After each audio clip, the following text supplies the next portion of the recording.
Good morning. We're gonna do the root chakra this morning. Do some more reading, but we're gonna start by aligning our chakras, and then we're gonna go straight into the root chakra meditation, and then we're gonna read about grounding. So,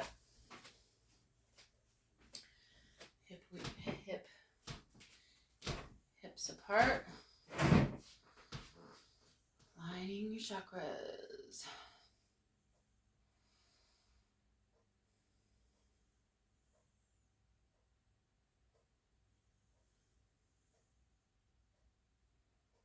So you have your root, your sacral, solar plexus,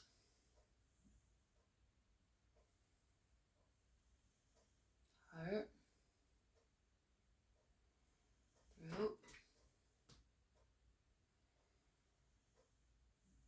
third eye, Christ consciousness chakra,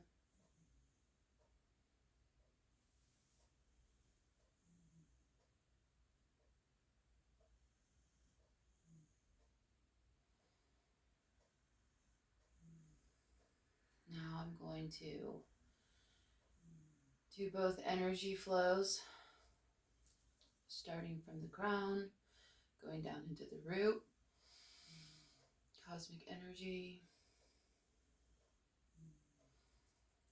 down into my crown chakra,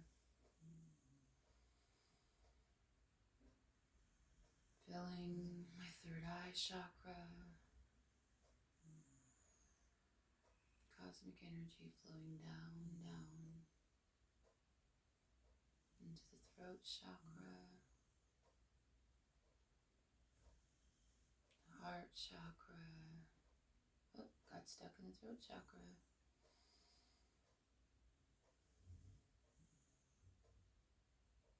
There it goes, down in the heart chakra.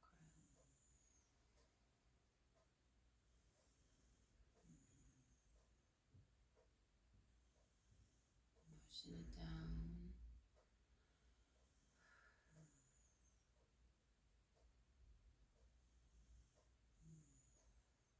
Solar plexus.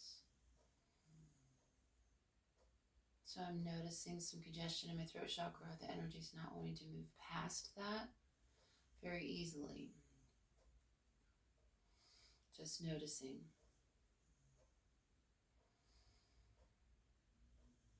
Into the solar chakra.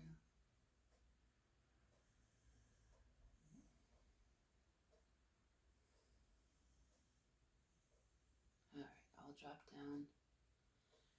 Sacral, to the root chakra, down into the earth. Now we're going to do the other line, energy line that goes up from the root. I can feel it right now, moving up.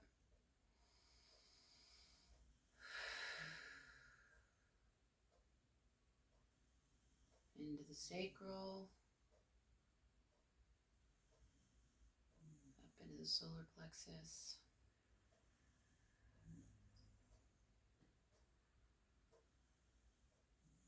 Heart chakra, moving up, moving up. A little bit of congestion there in the heart chakra.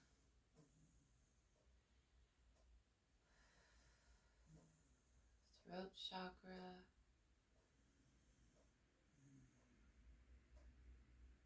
Third eye. Seventh chakra. Out in the cosmos. Okay. Now, we've done the energy lines.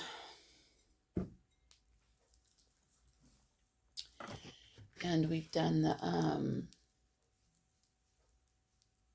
aligned the chakras as much as I can. I've aligned my chakras as much as I possibly can.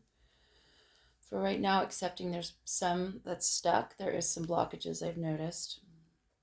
Throat chakra going down and my heart chakra going up. Just noting it. Okay. We're going to read, starting with the root chakra meditation.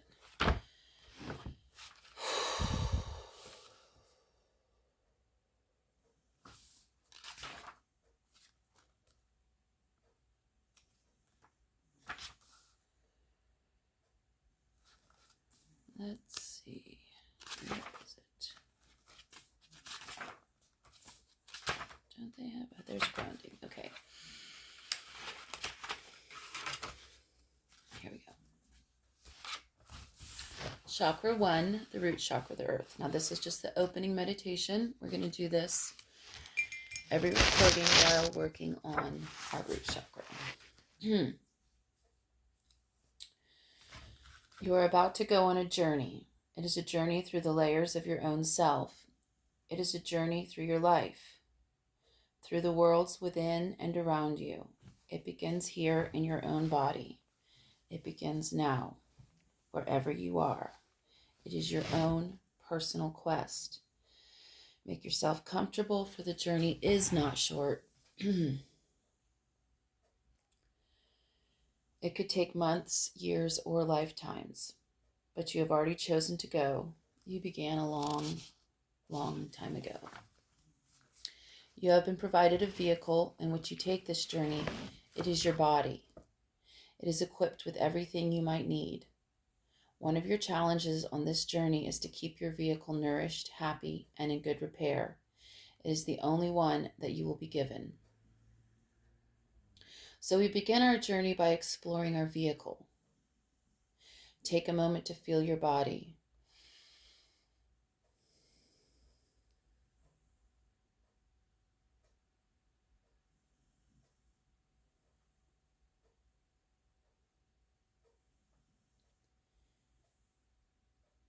Feel it breathing in and out. Feel your heart beating inside, the moisture in your mouth, the food in your belly, the sensation of cloth on your skin. Explore the space your body occupies. Height, width, weight. Find the front and back, top, bottom, and sides. Begin a dialogue with your body so that you may learn its language. Ask your body how it feels. See if it is tired or tense. Listen to the answer. How does it feel about going on this journey?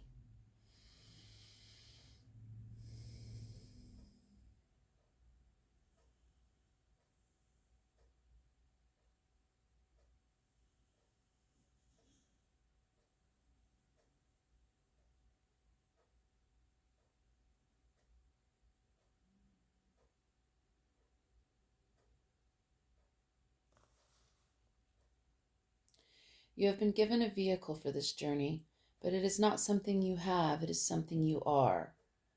You are your body.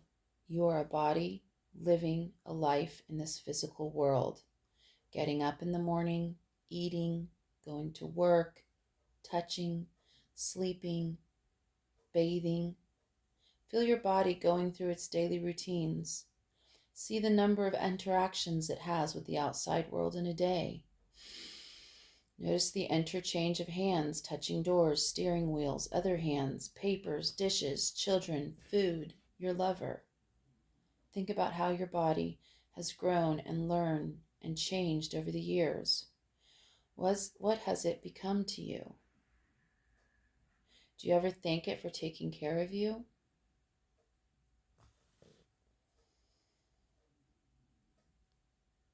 Thank you, body. What is the world like that your body interacts with? Feel the textures, the smells, colors, and sounds around you.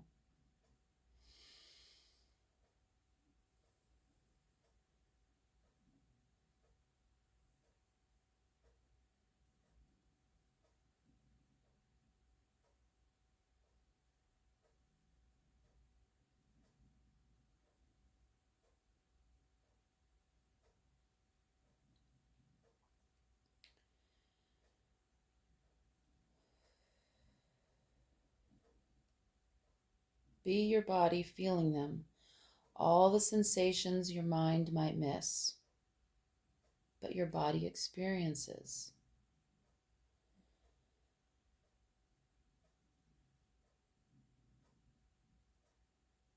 Be your body feeling them, all the sensations your mind might miss,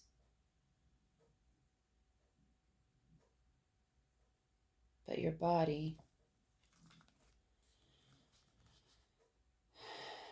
experiences. Feel the hardness of the earth and wood, cement and metal. Feel its straight lines, its solidity, its permanence. Feel the soft firmness of the earth in its natural state, with its trees, grasses, lakes, streams, and mountains. Feel its curving gentleness, its protection and abundance. Feel the richness of this planet with its infinity of forms. Feel its immensity, its solidity, and how it supports you as you sit in your place on it, reading this book.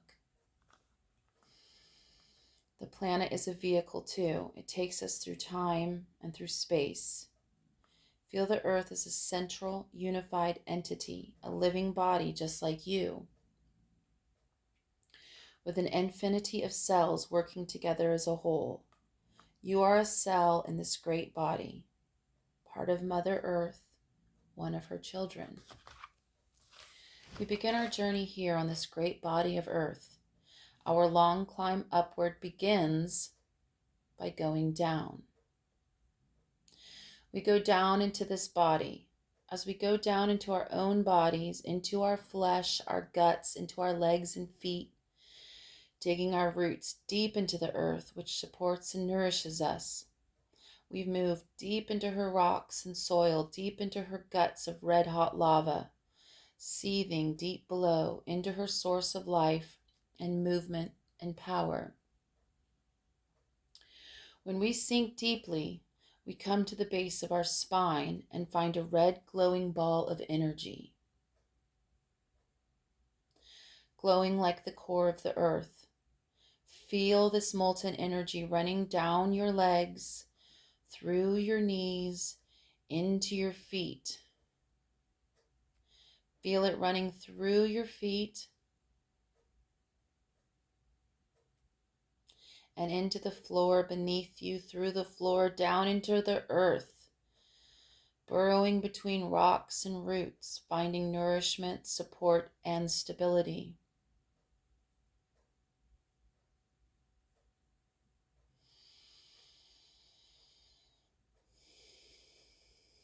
Feel this cord of energy as an anchor, settling you, calming you, grounding you. You are here. You are connected. You are solid. But you are molten inside. Deep within your roots, you find your past, your memories, your primal self.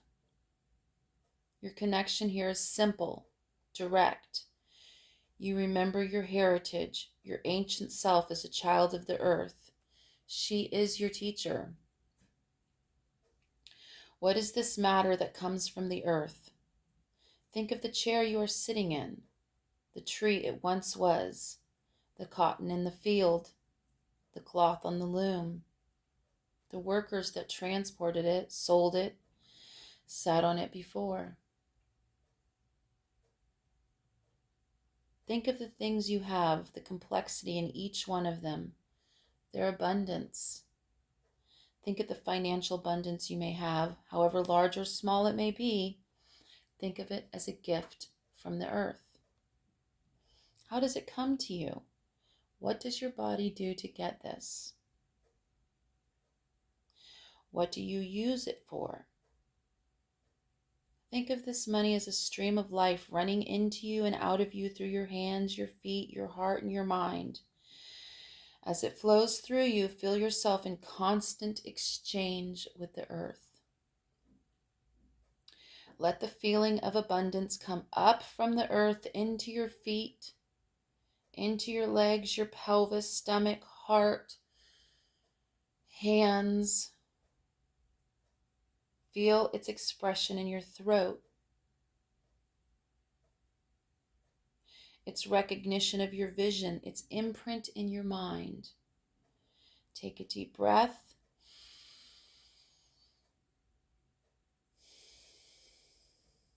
And let it go down again through your body, through your head, your neck, your shoulders, arms, chest, belly, genitals, legs and feet, and down into the earth, down below the surface of the earth, finding stability, finding nourishment, finding peace. Your body is the journey, and it is where you begin. It is your connection to the physical world, your foundation, the home of your dance. You are the place from where all action and understanding will arise, and to which it will return. You are the testing ground of truth. You are the ground on which all things rest. You are the earth from which all things grow. You are here. You are solid. You are alive. You are the point from which all things begin.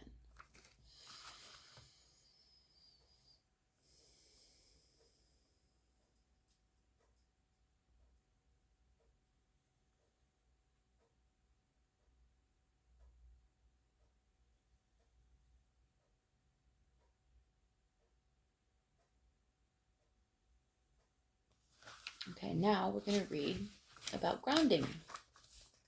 Grounding. Let me just clean my glasses real quick.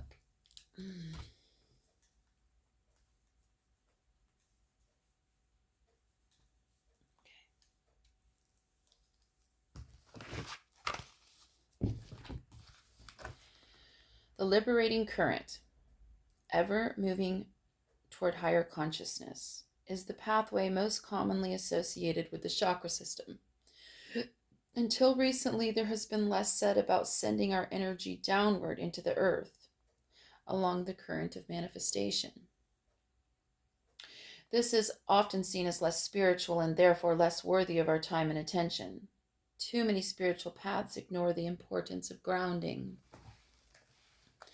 Yeah, you can't really go into a spiritual awakening or safely have a spiritual emergency and come out successful if you haven't grounded yourself.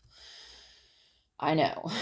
Grounding is so important because that's what keeps you safe and secure during your spiritual work. Because during spiritual work, a lot of things come up and they're not always comfortable. Grounding is the process of dynamic contact with the earth, with its edges, boundaries, and limitations. It allows us to become solidity real, present in the here and now, and dynamically alive with the vitality that comes from the earth. While mechanically our feet may touch the ground with every step, this contact is empty if we are cut off from feelings in our legs and our feet. Grounding involves opening the lower chakras, merging with gravity, and descending deeply into the vehicle of the body. Without grounding, we are unstable. We lose our center, fly off the handle, get swept off our feet, or daydream into a fantasy world. We lose our ability to contain, to have, or to hold. Natural excitement or charge becomes dissipated, diluted, and ineffectual. When we lose our ground, our attention wanders from present moment and we appear to be not all there. In this state, we feel powerless and, like a vicious circle, may no longer want to be here. Our ground anchors the very roots for which this chakra is named. Through our roots, we gain nourishment, power, stability, and growth. Without this connection, we are separated from nature, separated from our biological source. Cut off from our source, we lose our path. Many people who cannot find their true path in life have simply not yet found their ground. Sometimes they are busy looking up instead of down, where the feet meet the path. Our roots are made from our guts, the instinctual feelings that get programmed from the memories of our past, our racial and cultural heritage, and the indestructible fabric of our being. Carl Jung describes the instinctual base as the realm of the collective unconscious. Ooh, I like that. Carl Jung describes the instinctual base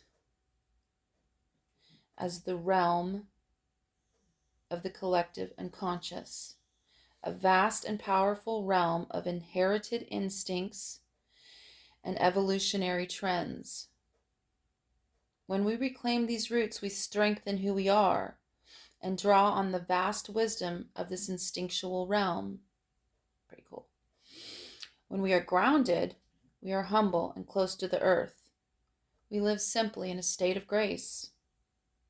We can embrace stillness, solidity, and clarity, grounding out the stresses of everyday life and increasing the vitality of our basic life source.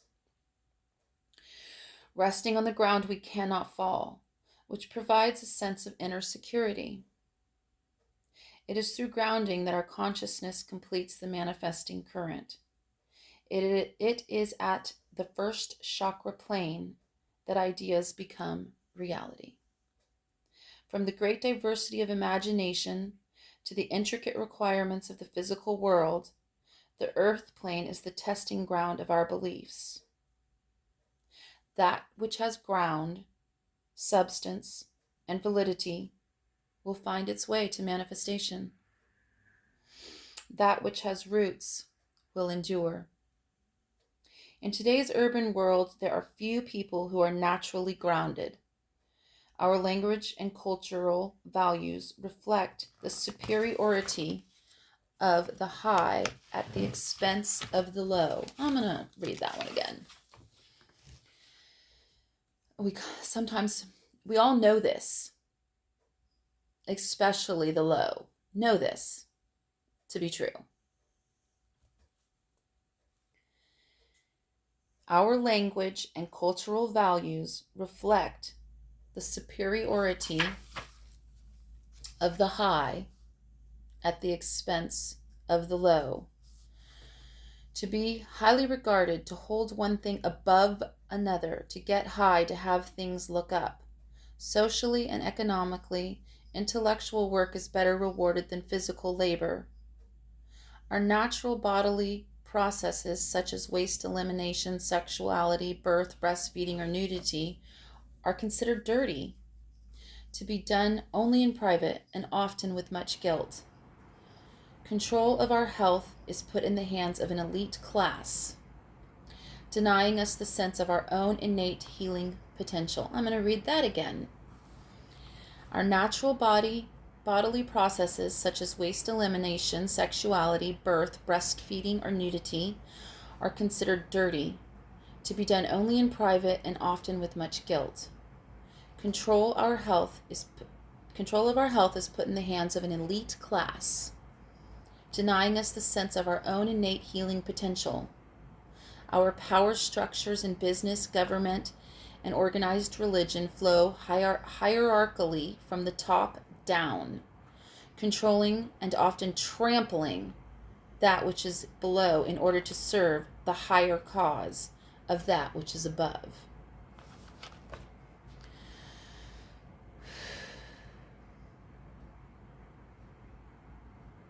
Now, I'm so emotionally triggered by this statement that I am now grounding myself. By losing touch with our ground, we have lost the sense of our intricate connection with all of life. We become ruled by a part instead of the whole, and furthermore, a part that is isolated, fragmented, and out of touch. Ignoring our ground, it is no wonder that we face a healthcare crisis and ecological destruction. In an alienated and ungrounded culture, where most value do not favor the body or its pleasures, we develop pain. Our bodies hurt after a day at the computer or a day of driving. The stress of competition and fast living do not give us a chance to rest and renew, or to process that hurt, to release it. As we develop pain, we become, ironically, more resistant to grounding. For the ground is to be in touch. Getting in touch means feeling that pain. Yet, this is the first step in making ourselves whole so that we begin to heal. To heal is to feel. To feel is to heal. As we become more mechanized and urbanized, our contact with the earth and nature become more tenuous, and with it our health and self-worth.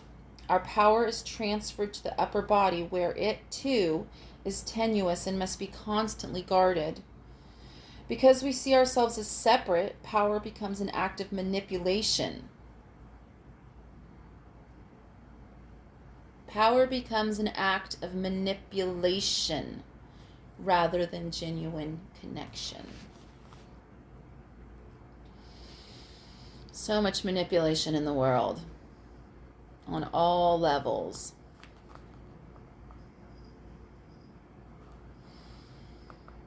Let me see here. We lose touch with our animal nature, and with it, our sense of instinctual power, grace, and peace. When we have a sense of self that comes from the body, we have less need to affirm ourselves through ego inflation. Okay, so we're going to read that part again. This is an important sentence, I think. When we have a sense of self that comes from the body, we have less need to affirm ourselves through ego inflation. Ground is home. It's familiar, safe, and secure. It has a power of its own. So imagine being homeless or being shuffled from one place of housing to another, or never having permanent housing or stable housing. You know, there's people that go through that. My son and I were one of them. Two of them. And we had it pretty good. I mean, there's people who've had it worse than me. I'm not sob storying here. I'm just saying, imagine if you weren't set up by your family before you to have security, and you spent your whole life trying to find stability, and then you have people who have had stability their whole lives telling you how they think you should do better. It's just ridiculous. Or they take advantage of you and step on you so that they can have their security and give a rat's ass about your security. Okay, being triggered. I'm going to ground myself. Because the reality of that is so painful at times.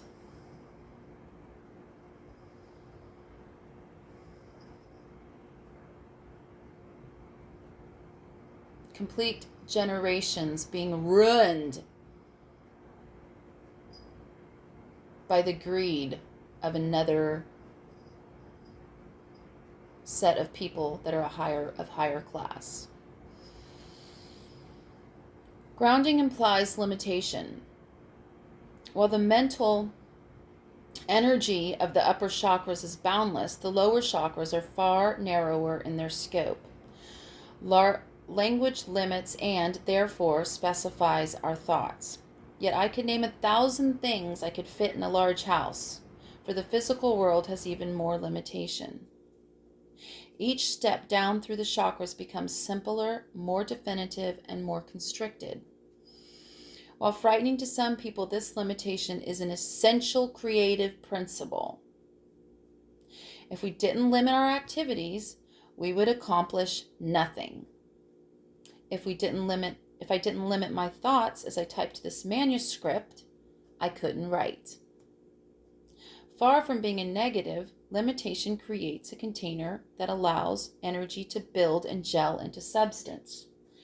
To manifest, we must be willing to accept limitation. It is just as crucial to development of consciousness as any meditation or raising of energy.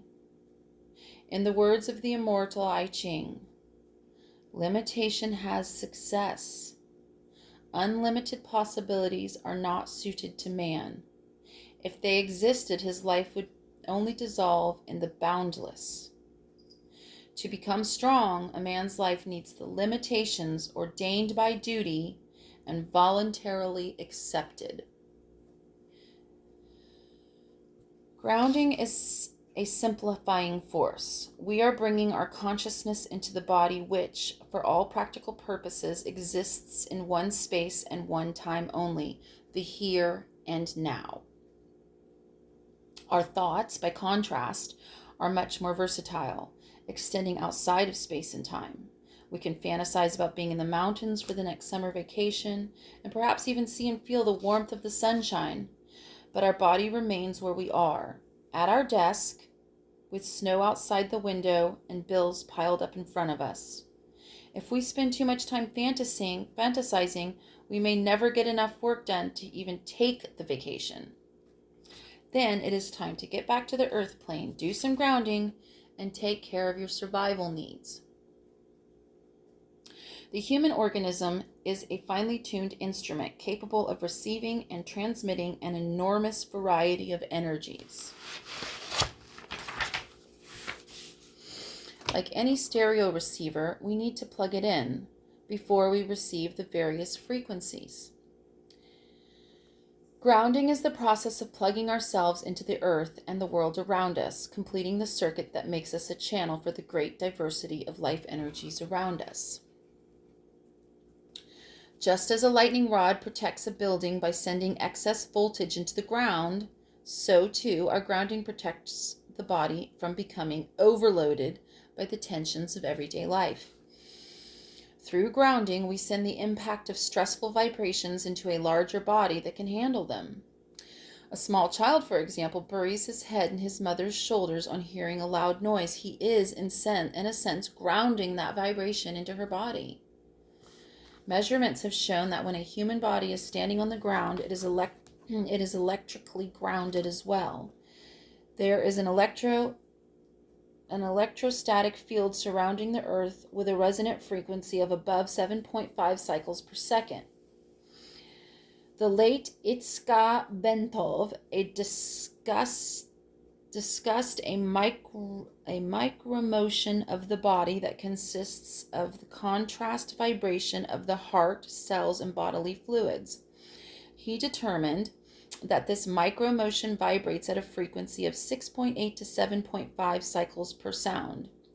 Therefore, the body's natural frequency resonates with the Earth's ionosphere, connecting physically to this great body. As in walking or lying on the earth, our own bodies enter into the resonance more deeply. Grounding is a way of coping with stress. The downward channel gives us an outward circuit and protects us from psychic overload. The physical world is safe and stable. We can always return to our favorite chair, a good meal, and familiar surroundings when we need to feel calm and secure. This stability makes it easier to work on higher planes. When the body feels secure, well-fed, and healthy, our consciousness can flow into other levels. Chakras filter energy from the environment. Their spinning pattern vibrates at a certain rate, allowing only matching vibrations to enter into the internal core of the consciousness. The rest recedes into the background, soon to be completely forgotten by the conscious mind, although the subconscious mind may often remember quite well. When too much abrasive energy is found in our surroundings, so growing up in trauma or chaos or poverty, chakras will close down to protect the subtle body from this cosmic invasion. Overloaded chakras are difficult to open. Grounding is a way to discharge this excess tension. Grounding brings clarity through stillness. Every action causes a reaction, and if we can still our reactions to some aspect of a vicious cycle, we are stepping out of the world of karma. I'm going to read that one again as well. Grounding brings clarity through stillness. Every action causes a reaction. If we can still, I felt my alignment off. The more work that I do on this, the more work I do on my chakras, the more I notice when I'm out of alignment, and I become more conscious of the energy flow that goes up and down both ways. Grounding brings clarity through stillness. Every action causes a reaction. If we can still our reactions to some aspect of a vicious cycle, we are stepping out of the world of karma. We are then able to stop the cycle. This is analogous, I don't know how to pronounce that word, analogous to letting dirty water sit in a glass long enough for the mud to settle to the bottom, clearing the water. Many people experience difficulty because the upper chakras are too open, while their lower chakras are not stable enough to support the barrage of psychic energy that they pick up around them. At its extreme, this creates serious mental disorders, such as psychosis. A psychotic individual has lost touch with his ground and with conscious reality, consensus reality. Through techniques of grounding, psychic overload can be discharged, giving patients stability to match their sensitivity. Even simple physical touch can help to ground someone in intense pain. It's true. And think about this whole COVID thing, like you're not allowed to go in and see people when they're dying or touch them. They did that to my son when they locked him in a hospital and wouldn't let anybody come and see him or touch him or call him or give him any sense of grounding or familiarity. And I believe that was done on purpose. Why else would they have done it? I mean, it was ridiculous. He was medically kidnapped. We weren't allowed to call him, talk to him. The courts had total control. And his conservator had total control of his life. And everybody made money off his death. Side note. But see, these things, I bring them up because these things in this book are important to healing. And the hierarchy that we were reading about just previously knows this and wants to keep the power plays as they exist. If we were to heal ourselves and learn how to heal ourselves, then the game ends.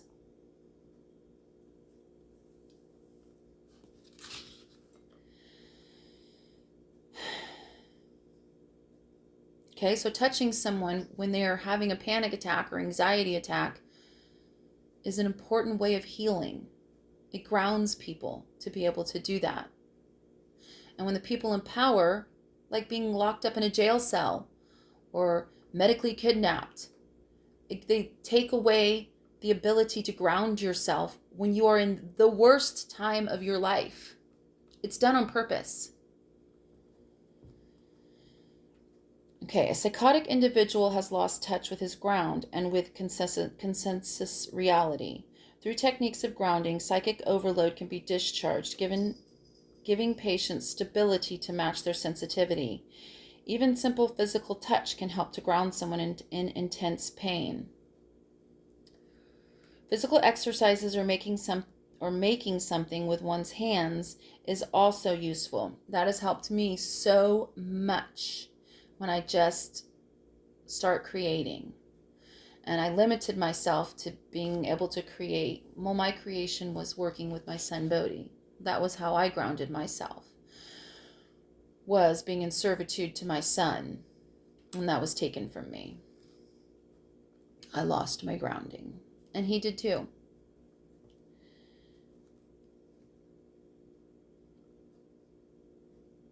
Okay, physical exercises or making something with one hand is also useful, as well as any of the grounding exercises described at the end of this chapter or in the Sevenfold Journey. Grounding is like focusing a camera lens, where the object is to get two images to merge into one. As our astral body becomes firmly connected with our physical body, our senses of the physical world around us become sharp and clear. If another person were to look at us when we were particularly grounded, they would also experience a dynamic clarity about us, a presence in the eyes and body, whether or not that person had ever seen an aura. In this state of groundedness, decisions are more easily made. Worries about the future are more easily assailed. The enjoyment of the present moment takes on a new luster and challenge. This is not a state that is detrimental to expanded consciousness, but one that enhances it. Grounding forms a foundation. A person desiring to study medicine grounds themselves in the physical sciences as an undergraduate. In opening a new business, one first gets grounding from someone more experienced in the field and finds financial support. Our first chakras are the foundation on which everything we do rests. Our bodies are a microcosm of the world we create around us. The work we do and the foundations we build are of utmost importance to the success of whatever follows. For many people, work itself is a grounding activity. Aside from providing our basic tool of survival, money, the routine of working a job according to a regular schedule can provide a basic structure that supports the life around it. The routine, while it may be drudgery at times, can actually be beneficial in its limitations. It builds a foundation. Through focus and repetition, energies become dense enough to manifest. If we are involved with constant change and we are like a rolling stone that gathers no moss, we're kept at survival level because we are constantly building new foundations.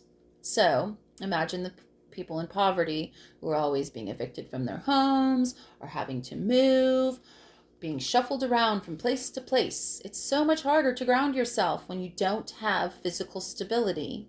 And the people in power who have money to manipulate the masses know this.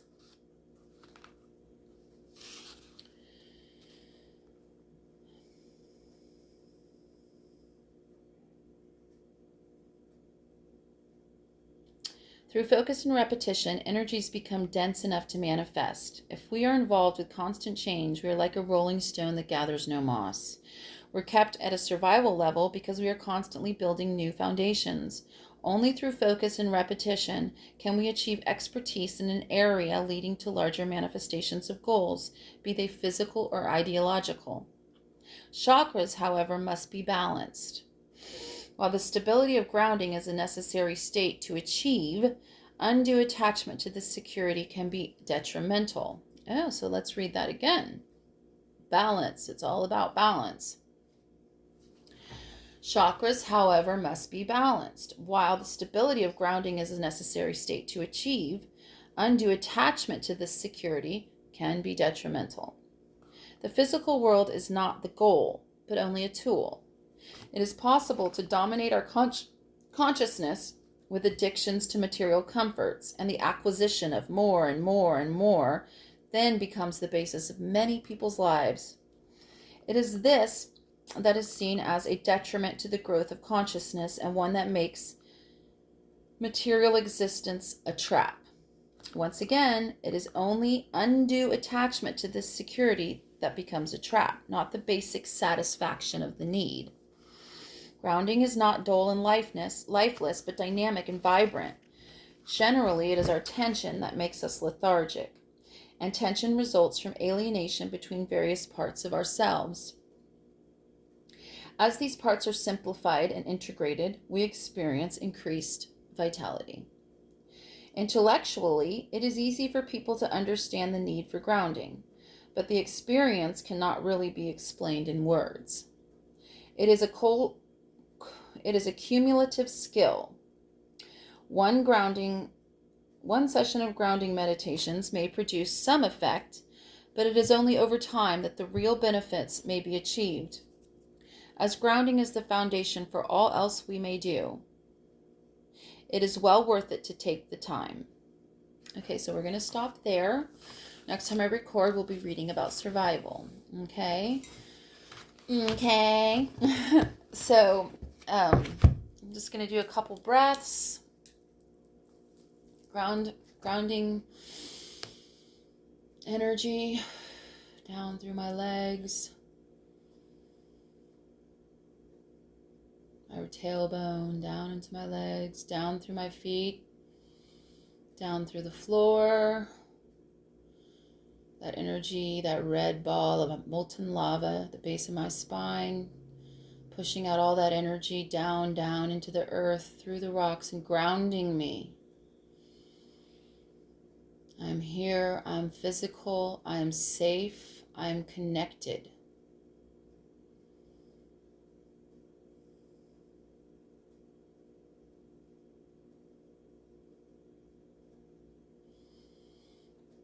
And that's it.